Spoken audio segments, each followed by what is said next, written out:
ఈ రోజు సుప్రీంకోర్టు ఈ కేసుని మరి స్వీకరించడం జరిగింది. ఈ కేసులో సుప్రీంకోర్టు గనుక కరెక్ట్ గా విచారిస్తే చంద్రబాబు నాయుడు అన్కో చేసిన అబద్దాలు ఖచ్చితంగా బయటకు వస్తాయి. ఎందుకంటే మీరే చూశారు, చంద్రబాబు నాయుడు లాంటి వాళ్ళు ఒక సీఎం స్థాయిలో ఉండి తప్పు జరిగిందా లేదా అని విచారణ చేయకుండా, ఎటువంటి సాక్ష్యాధారాలు లేకుండా కేవలం జగన్మోహన్ రెడ్డి గారిని టార్గెట్ చేయాలి, ఆయన మీద నింద వేయాలి, ఆయన్ని హిందువులకి దూరం చేయాలన్న ఒక దురుద్దేశంతోనే ఈ యొక్క కామెంట్ చేశాడు అనేది స్పష్టం కాబోతుంది. ఎందుకంటే ఈ రోజు సుప్రీంకోర్టు ఈ కేసు తీసుకునేంత వరకు, ఆ డేట్ అనౌన్స్ చేసేంత వరకు సిట్ వేయనే లేదు.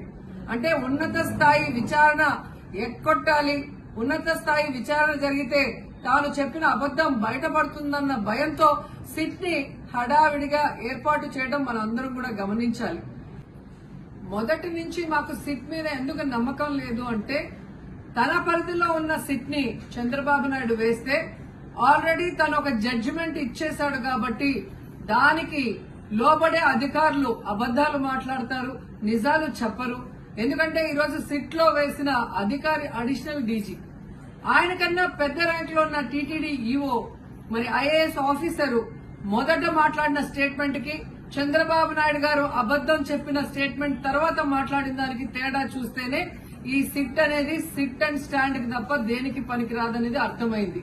అందుకే మేము మొదటి నుంచి అడిగాము, సుప్రీంకోర్టులో విచారణ జరగాలి, సిబిఐకి డైరెక్షన్ ఇచ్చి విచారిస్తే ఖచ్చితంగా మత కల్లోలాలు సృష్టించాలనుకున్న చంద్రబాబు నాయుడు అన్కో అందరికీ కూడా బుద్ధి చెప్పే అవకాశం దొరుకుతుందని. సో ఈ రోజు విచారణ స్టార్ట్ అయింది. దీన్ని సిబిఐకి అప్పచెప్పి సిట్టింగ్ జడ్జి పర్యవేక్షణలో మరి విచారణ జరిగితే ఖచ్చితంగా హిందువుల మనోభిప్రాయాల్ని గౌరవించిన వాళ్ళం అవుతాం, పునరుద్ధరించిన వాళ్ళం అవుతాం. లేకపోతే చంద్రబాబు నాయుడు వేసిన ఈ నింద పవిత్రమైన లడ్డూని తినాలా వద్దా, దీంట్లో కలిసిందా లేదా అన్న అనుమానంతోనే భక్తులందరూ కూడా ఈరోజు లడ్డూ తినకుండా వెళ్లిపోతుంటే ఒక తిరుపతి అమ్మాయిగా చాలా బాధేస్తుంది.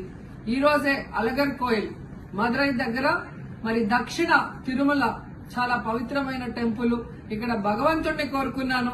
ఖచ్చితంగా సుప్రీంకోర్టు ఇన్వాల్వ్ అయి ఈ కేసుని విచారించాలి. తప్పు చేసిన వాళ్ళని, అలాగే అంటే తప్పుడు స్టేట్మెంట్ ఇచ్చిన వాళ్ళందరూ ఎంత పెద్ద పొజిషన్ లో ఉన్నా కూడా వాళ్ళని శిక్షించాలి అని భగవంతుడిని కోరుకున్నాను, సుప్రీంకోర్టుని కోరుకుంటున్నాను.